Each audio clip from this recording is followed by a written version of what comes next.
Welcome back to another episode of Midland Made. This is our first episode of the new school year, season 2, technically. And we will be continuing our presidential perspective mini-series here with our new president, Dr. Aly Williams. Good afternoon. Hi. We are super excited to have you here with us today. I'm excited to be here. Thanks for having me. So thanks for joining us. We just kind of want to hear about your perspective on Midland, what you're excited for as president. Let's jump right in. Why don't you go ahead and introduce yourself, tell us a little bit about yourself, and how you got to Midland, like your story. Sure, I'd love to. Hi, I'm Dr. Aly Williams, and I am now serving as Midland president for 6 months, May, June, July, August, almost 6 months, 6 months, maybe in a week or two. And I'm happy to be here. It's been a great 6 months so far.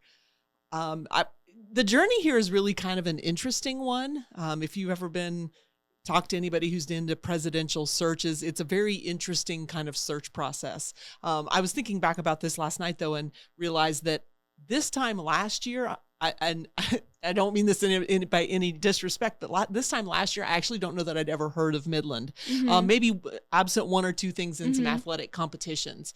But I knew at that point that I was starting a job search and knew that I wanted to look into college presidencies and see what things might be out there. And the Lord has a really funny sense of humor, right? Because you kind of look at where you might want to go. And I'm not sure Fremont, Nebraska was on my list of potentials. My husband and I did draw a radius. That's how we, this is kind of how far we have kids that are still in Indiana. And so we drew kind of this radius and said, this is kind of, we'd like to be within driving distance, those types of things for your family.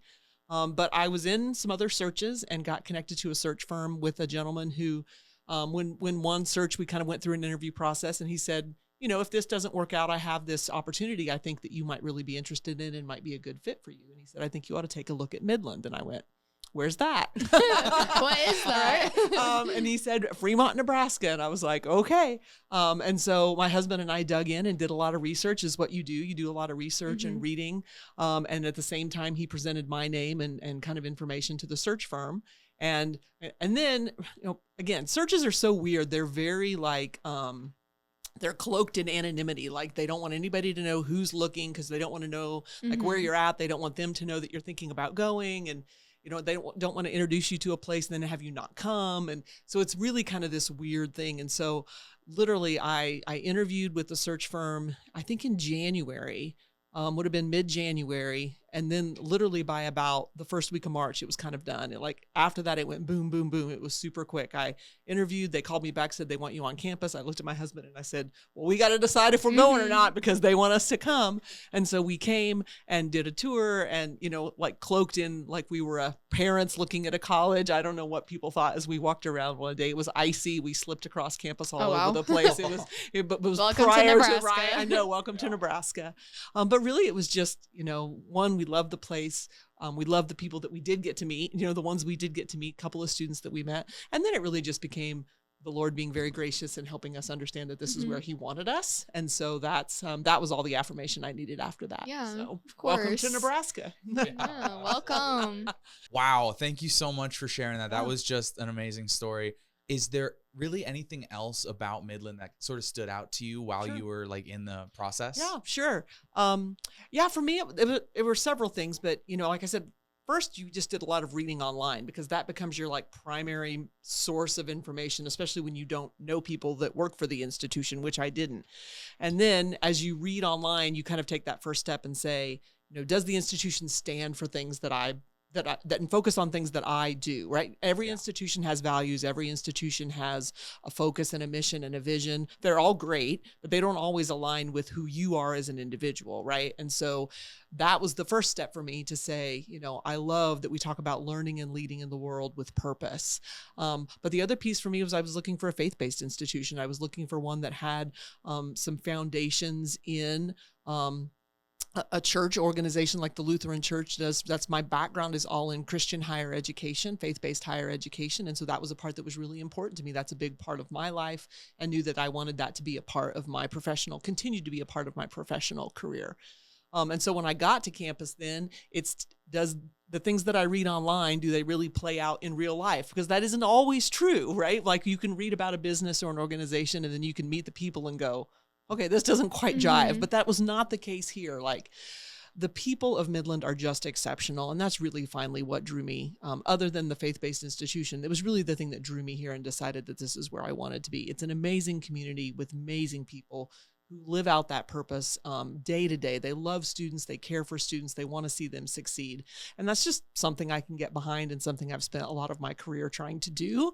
And so I just knew that when those things aligned with what you read, with what you see day to day, like that's a match that really makes sense. That's great. Like, I love that your faith brought you here. What were you doing before presidency at Midland? What was I doing before the fact, right? Yeah. So I've been in higher education. Now, this is my 26th year in higher education. So almost all, absent maybe 4 or 5 years, all of my professional career has been in higher education. I spent the last 25 years all in one spot. So I spent it at Indiana Wesleyan University, which is a small private, some of you know, like a volleyball player, you know, right? And actually, that's funny. That's the one thing I knew about Midland ahead. The Indiana Wesleyan basketball team beat Midland to win a national championship. Yeah. So there's some some angst there, I know, back and forth. But I spent 25 years there doing a variety of things. I'm an athletic trainer by trade. That's my professional background, exercise science, sports medicine. So I spent many years on the sidelines covering athletic injuries and those types of things, and then moved into full-time faculty where I became a teacher because I loved to teach. I loved the classroom and I loved that interaction with students. And so I spent almost 10 to 12 years of that in the classroom setting teaching, and then moved into administration. I joke sometimes, I'm not sure always why I moved into administration. There's a little bit always to talk conversation about the dark side of the job. And the negative is it does kind of draw you further away from student interaction.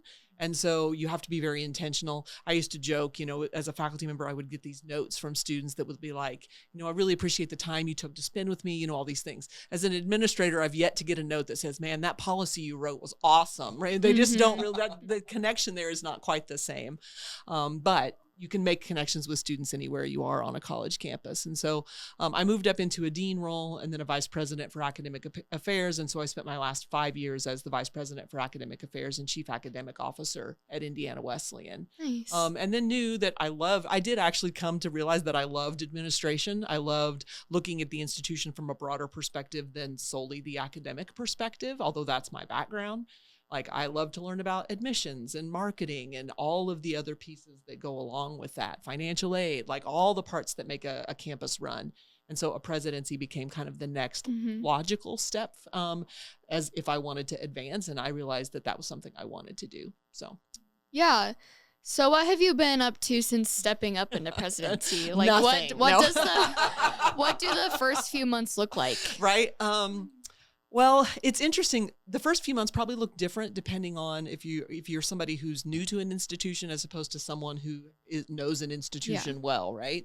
And so for me, the first several months have been just simply learning people's names has been a big part of it. And I started in this kind of awkward, it was great because I started in April, so I got to kind of see the end of the year, but then you get to commencement and then lots of people leave campus. So what you experience on a campus in the summer is not the same as what you experience in a traditional college year. And so I'm also learning now that I'm still kind of full of firsts. Like, it was my first Warrior Welcome days. It was my first move-in days. It'll be my first holiday season, right? So I'm also going to play the new card for like a whole year until we get back to April because because I'm like not done it all yet. So a lot of it was spent really getting to know people. I feel like over the summer, I really got to know the people that work on campus quite a bit because there aren't many of us. And so we really, that helped with the name thing, by the way. And then we got flooded back with faculty and students. And so you're just trying to learn, frankly, where things are on campus and kind of the different purposes of each and how people on this campus do things. Every institution does things very differently. And so what I have in my mindset about maybe how things are done are not necessarily how they're done here. And so learning those things and trying to mesh that with what I know, like that's been a lot of the first several months. I make the joke all the time, though, it would have been a lot easier if I'd have gotten this job in my 30s. My memory was much better then for names. Like my 50s, it's a little more challenging for the names, but I'm getting it figured out. I haven't screwed up too many people yet, so. Nice. Yeah, that's honestly exactly how I felt when I first stepped on a campus. I was like, wait, where's the OSC again? I know, right? And acronyms, right? Like everything's an acronym. Yes. Like, Everybody's got different acronyms. Yeah. Like there was one the other day, I don't even remember what it was, the same 3 letters, but different 3 letters than what I'm used to. And so like I didn't know, I had no idea, Yeah. right? And so higher ed is full of acronyms, right? And everybody assumes that you know what they're talking about, and you really don't. Well, you can go to the ARC and the I know, right? Is Right. that with a K or a C? Yeah, exactly. Yeah. So now that you've kind of gotten your footing, you're here on campus, we're in the middle of the school year. What does your day-to-day look like? Right. It's interesting. So the presidency is a role that should not be involved in kind of I call it the minutia, right? Or there are some day-to-day things because there are always operational, institutional things that you have to kind of sign off on. But I have a great senior leadership team who is really responsible for the day-to-day, like the finance, the academics, and I provide feedback and I provide assistance if they feel like they need some assistance. But those decisions really I should defer to the people who I put in those places or who are in those places, right? So at the presidency level, it should be very visionary. It should be very strategically minded about where is the institution going in the future? Where are we headed in the future? Where are the places where we need to make improvements? Where are our strengths? Where are our challenges? And then there are a lot of time actually spent off campus with donors and alums, right? Maintaining those connections. Fundraising is a big part of any college presidency. And learning and meeting. And again, because I don't come from Midland, so now there's this whole host of people I'm trying to get to know. On top of faculty and staff and students, we've now added thousands of alumni that I get to meet, who are fantastic people that have been great to get to know. But that's been a lot of my time. I don't spend every day on campus. So sometimes that's, you don't always, I like to try to walk around campus, but you don't always see me because I'm out with a donor, with our advancement team, kind of meeting our alums. And then there's the cool things like getting to come to volleyball and football. And I watched shotgun sports this weekend for the first time ever, right? And so getting to do those student interaction pieces, there are concerts and a play coming up in the fall that I'm excited to attend.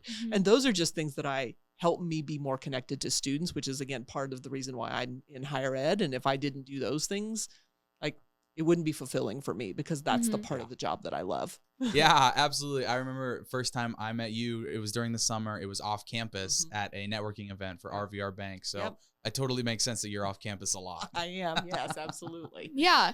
Another question. So how was the transition for you personally? Do you have any stories or? I wish I didn't. Yeah. If I'm honest.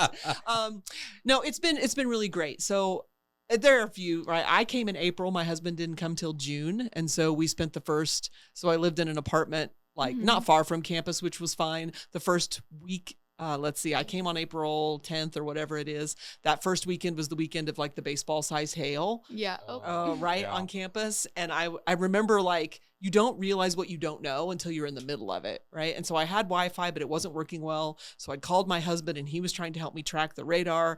And then they were saying it was in Dodge County. And I was like, I don't know what county I live in. Yeah. Were just all of these things that you don't really realize until you're in the middle of it, right?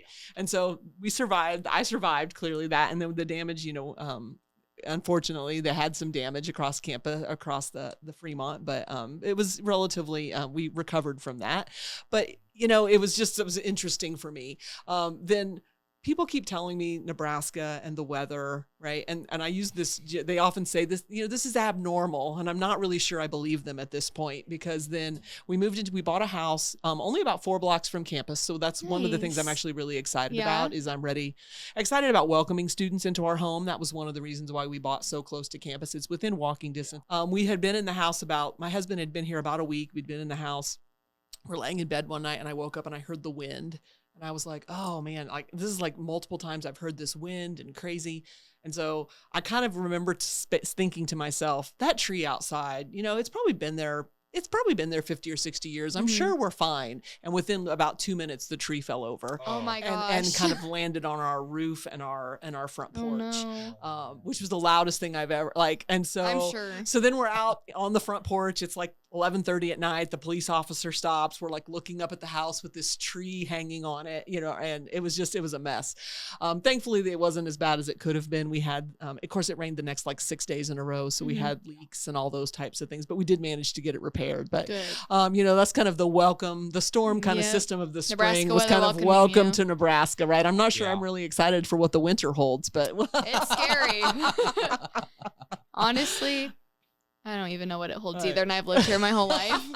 But it's been, so those, I mean, those are minor things. And I made the joke to my husband. I said, after that kind of multitude of things, I think, you kind of laugh and think, sometimes the Lord really has me where he wants me to be, and sometimes Satan works really hard to make you question that, right? Yeah. But that's but it was that series of things that the communities was very supportive and very helpful, and we got people to help come take care of it very quickly, and so it worked out well, and I'm confident that I'm where I'm supposed to be. Awesome. Good. Despite the challenges. Yeah. Absolutely. So I mean, even with all of those challenges, we know you're still here. We're glad you're here, and we're looking towards the future. Yep. What are some of your hopes and goals for Midland? Sure. That's a good question. I am such an advocate for small private higher education, right? The institution I worked at, its primary traditional campus is very similar to Midland, maybe just a little bit larger from an enrollment perspective, but not terribly large.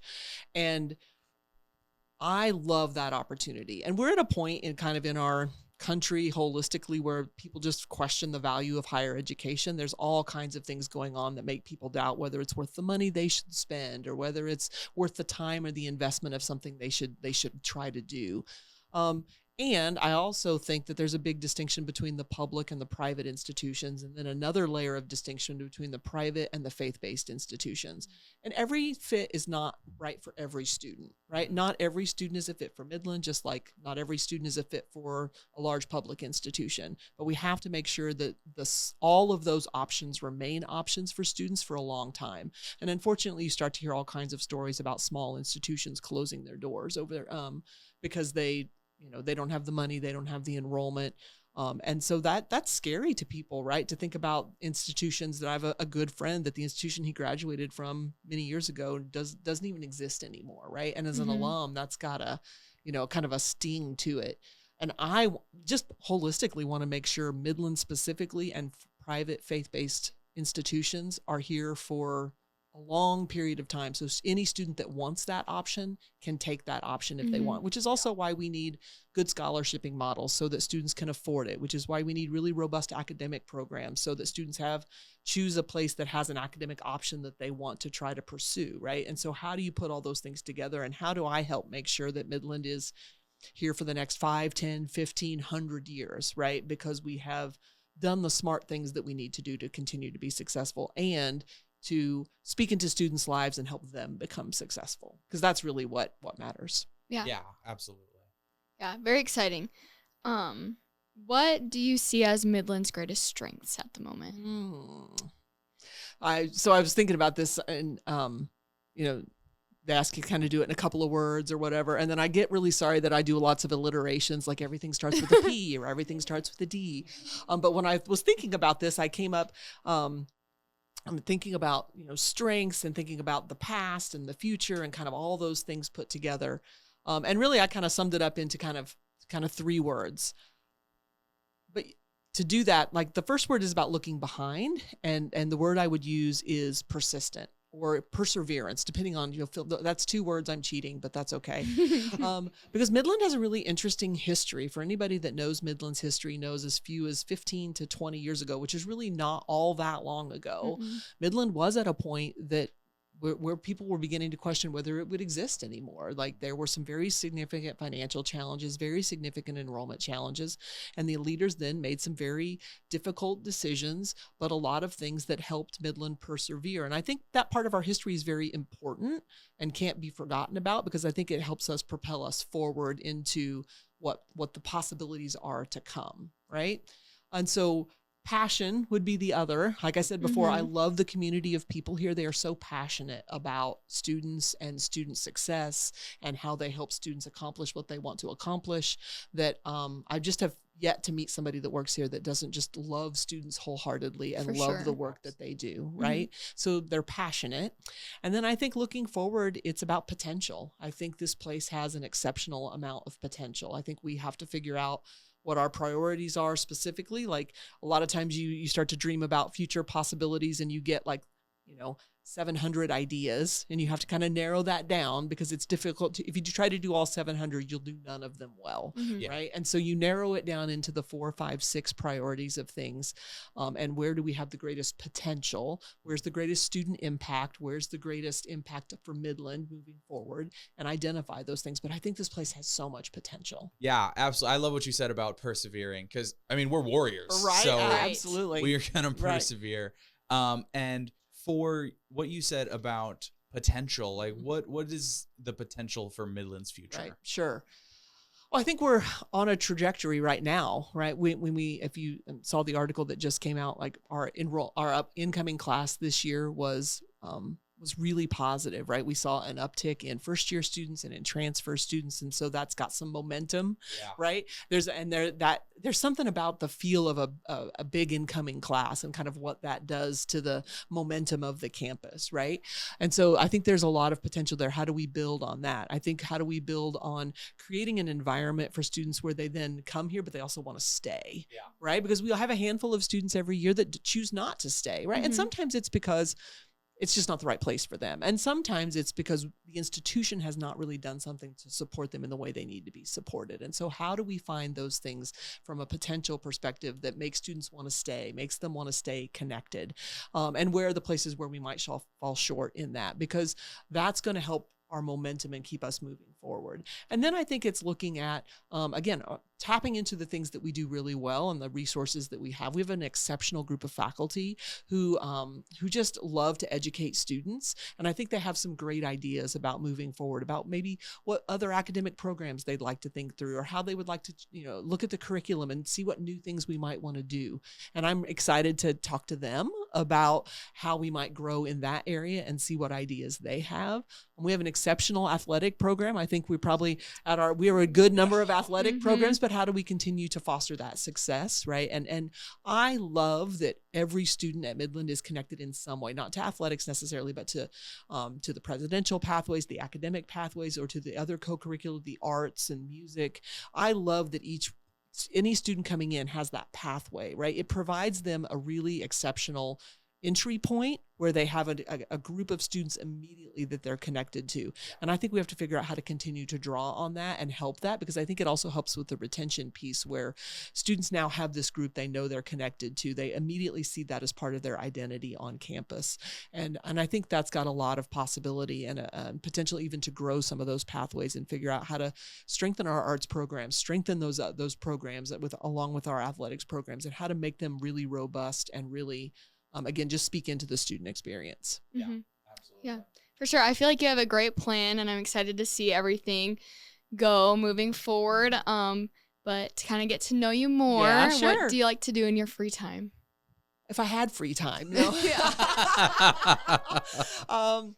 So it's interesting because again we have 3 adult children who still live in Indiana. So we were empty nesters before anyway, but now we're like really, and just it's really this gap. We bought a house that's about 120 years old. So lately we've been spending all of our time renovating a house, because it needs some work. And so, but other than that, we have dogs. I love our animals. We walk. Yeah. We like to spend time outside. My husband and I like to read. I do try to make sure I find ways to disconnect from the work, because you can really do it all day, every day, which is true with everything. Everybody needs a healthy balance between their work life and their personal life. And so finding some of that is really important. I like to be outside. I enjoy, I love the fall season. It's kind of my favorite. I'm enjoying that as well. But right now it's kind of been really, my time has been filled up by keeping my house up and coming and getting it ready for visitors, getting it ready for student visitors. That's exciting. No, it sounds like so much fun. Yeah. If you could master any skill instantly. Oh boy. So I have 2. Oh. Yeah. So I started playing golf badly. And I'm too competitive to do anything badly. Yeah. And for years I didn't have the time to put into it. Golf is a game that really requires a lot of time. Experience. And so if I could just jump ahead and be really good at it, I'd really appreciate it, because I do enjoy it. I just don't have right now the time to spend it. And the other thing is I would love, I've tried, again, I should have done this way earlier in life, is to learn a second language. And so that's something I would really, really love to do well. But it's going to, instead, I'm not going to be able to do that instantly. It's going to take some work. Yeah. It's going to take some time. Yep. So maybe when you ask me again at some point, that will be what's dominating my free time or my language perfect. lessons. Yeah. So What about all-time favorite movie? I am a movie buff. So I love the movies. And actually this is a question that I ask every class when I ever teach. Get to know you, who you are, where you're from. And then that's something I ask is, what's your all-time favorite movie? So that's a question I always ask. And then I cheat and I give two. Because I can't pick. So my two all-time favorite movies are the original episode 4 of Star Wars, Okay. right? So yes, A New Hope. That is I've seen it so many times I can't even begin to explain to you how many times I've seen that movie. And I saw it. I could tell you how old I am by telling you I used to watch it on a tape where we had to fast forward through the commercials, but nonetheless. And my other all-time favorite, I'm a big musical fan, in both in production, live, and in movies. And Grease is my all-time that's a favorite good musical. one. Yep. And That's actually, a I'm going to good go one. see that at the Omaha Playhouse this Oh, week. nice. Yeah. So I was Nice. really excited. So Grease, and I can sing along, and don't ask me to, but I can if you want me to. Yep. We'll have a special musical episode Yeah, right. just for you. No, the arts department will not be calling me anytime soon.